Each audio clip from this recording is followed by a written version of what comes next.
Hello, everyone. This is Ben Dunn, your AP Sensei, founder of Anarchic Press, a comic book company established in 1985. Coming up to its 40th anniversary next year. Hopefully, we'll see you at the AP Birthday Bash March 15th here in San Antonio. So, I've been seeing a lot of videos lamenting the demise of the comic industry. Oh, there's a lot of doom and gloomers out there. This reminds me of a Sergeant Snafu, our Private Snafu cartoon about rumors where it's where things go around, and once things start to flow, then rumors abound, and it's all over. It's the end. We might as well just give up and move on to something else. In which case, it's totally up to you. If you don't find the comic book industry to your liking, well, find something else to do. That's all I can say. The thing is that I've heard it all before. There's been doomers and gloomers in the comic industry for as long as I've been around. It's not nothing new. Yes, every time we seem to have some sort of modest or success, somehow we seem to somehow blow it. But you know what? Everything just goes in cycles. It's just one of those things. This all started with the whole COVID shutdown. People had money. We were all riding high. Good times could go on forever.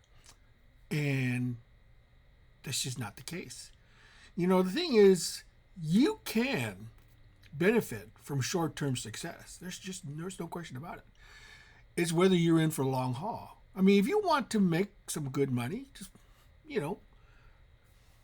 get on it while the getting's good. And then go ahead and make your money and retire.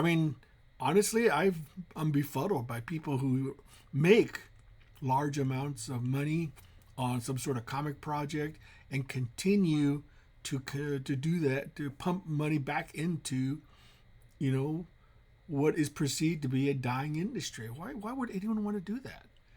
Make your money, find some investments that you can pump it into and just live off that, live off the interest. Why would anybody in the world want to put money back into an industry that's quote unquote dying? I've seen videos saying, it's the end of the floppies, it's in the comics, it's in the Kickstarters, this, that, and the other. Whine, complain. It reminds me of a movie where Bruce Willis says to some kid, why don't you just call me the Wow Wow Ambulance? I don't really, if you're in seriously to want to do comics as a living, you have to take it seriously. You have to run it like a business.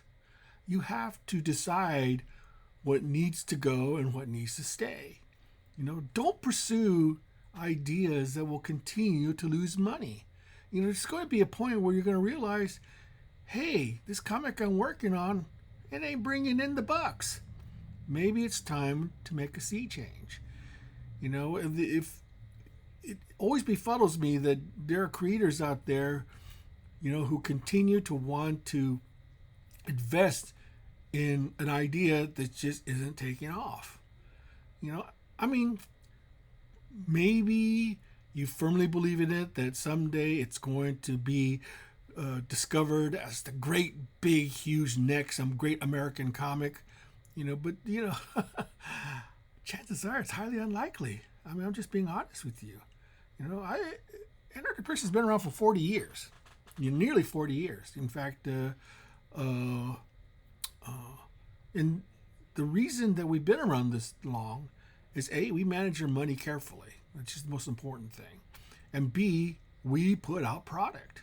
That's really what it is. We put out product.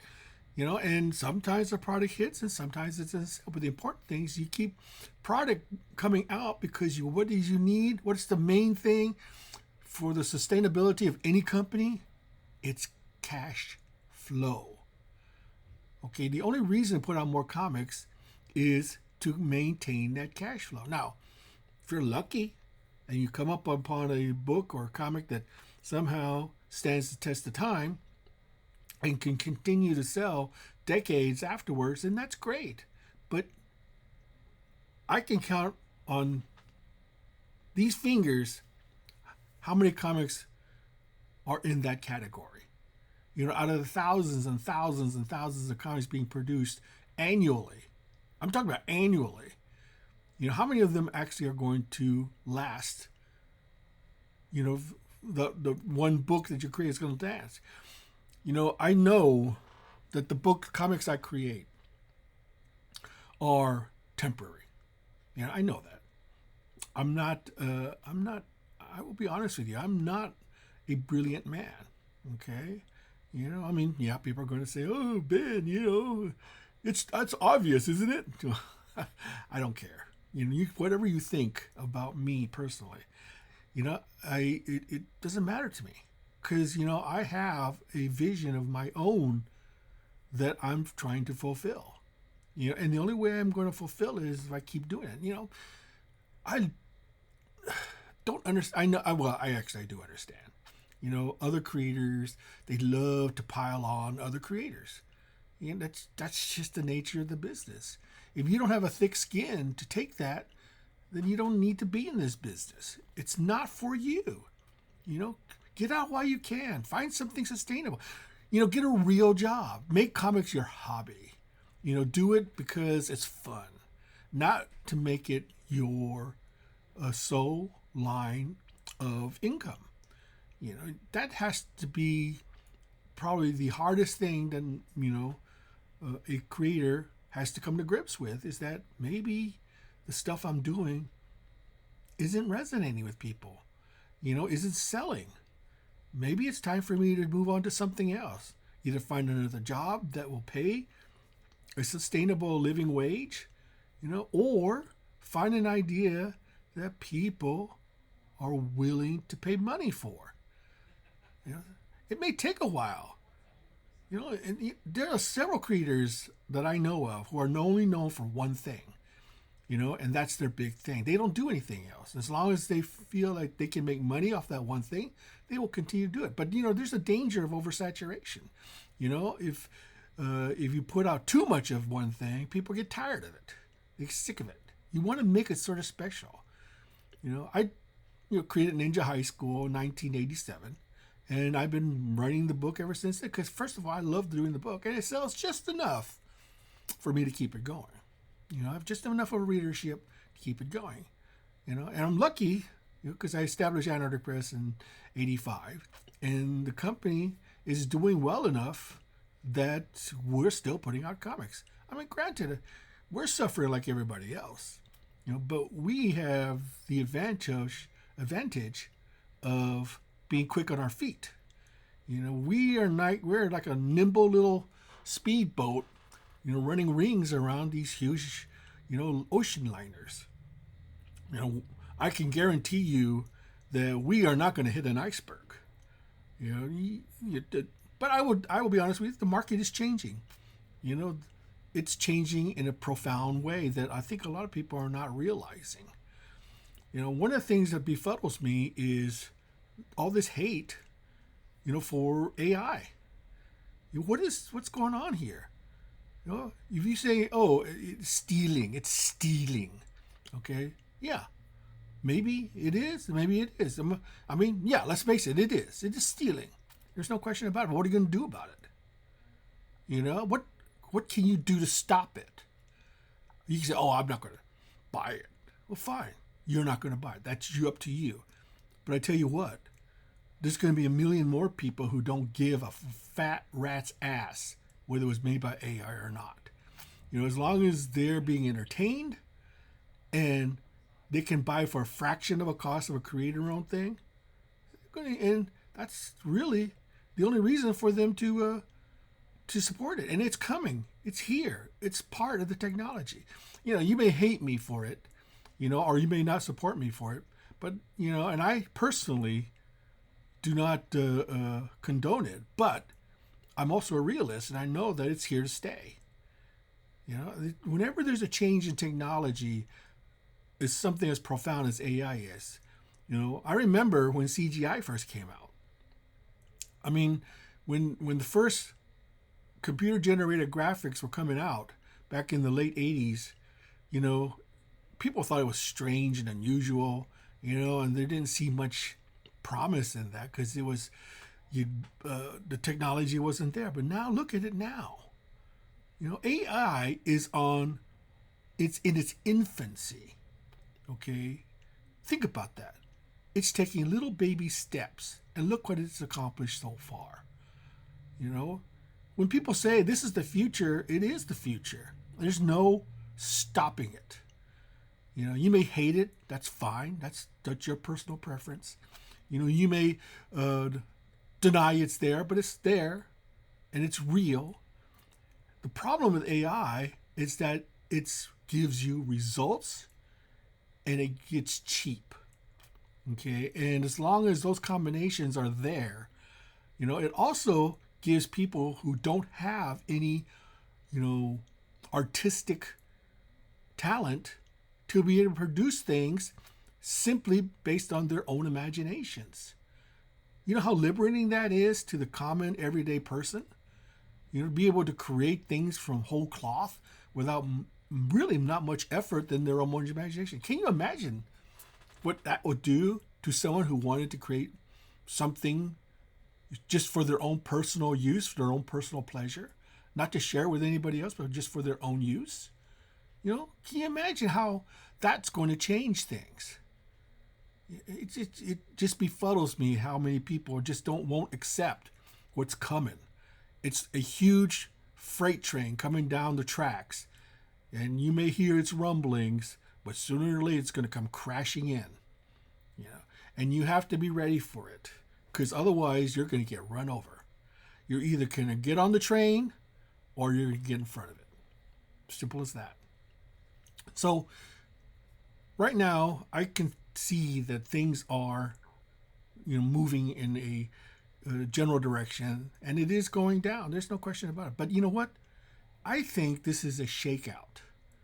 This is a shakeout of the industry where people who got on when the getting was good are finding out that the creations they made, the products they've done, no longer hold interest or have the sustainability to maintain its ability to create, to generate enough income to sustain its viability. Yeah, I mean, you know, the thing about Antarctic Press is that we love creator-owned stuff because it's different than what Marvel and DC are doing. You know, it's different from manga is doing. You know, we do manga, but we also do non-manga stuff too. You know, our advantage as a publisher is that we do get in comic stores. Now, people are saying, "Oh, comic stores, they're a dying breed." You know what? I recently had a discussion with another creator, and we decided that comic book stores are still very important. You know why? Because they're aggregates. You know, the thing about comic stores is that has an advantage over anything digital is your ability to be there when the product is there, you know, and to disperse a huge amount of different, varying, diverse amount of product in one single, you know, location. And you can flip through it, you can look through it, you can hold it, you can touch it, you can feel it, you can smell it. You can do all that stuff that digital cannot provide. You know, not only that, it's physical, and you walk out with something that you own and can have forever. Digital, you don't have that guarantee. If you're a reader, fine, digital's fine. If you just want to read something, great. But you'll never own it. You know, you'll never be able to feel it.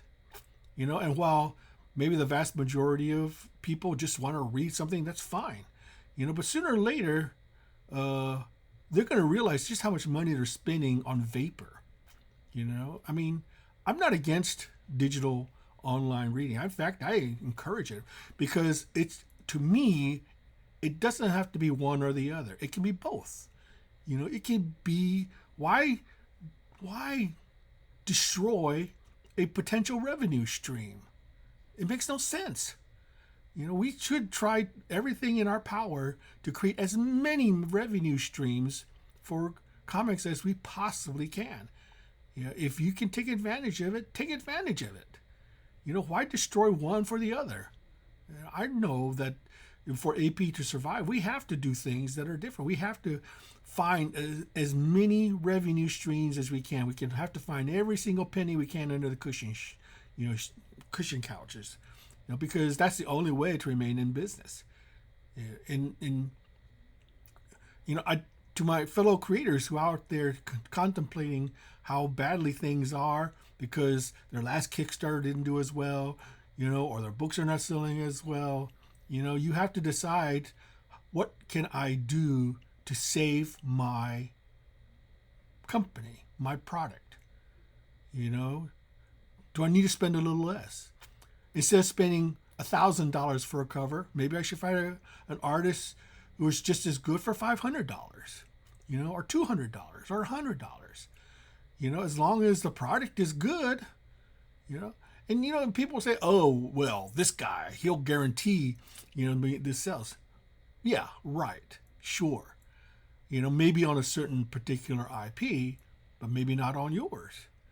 If you spend $5,000 for a name artist, that's $5,000 you have to make up in sales. And if you think you can make that sales, then you're broken even.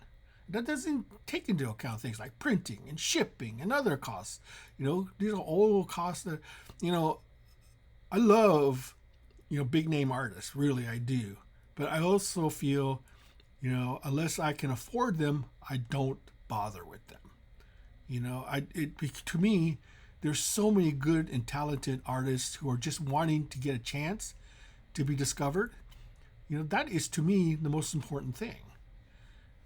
But anyway, I just want to let you know that, yeah, the industry is changing and it's coming, and there's nothing we can do about it. So you either have to adapt or you have to die.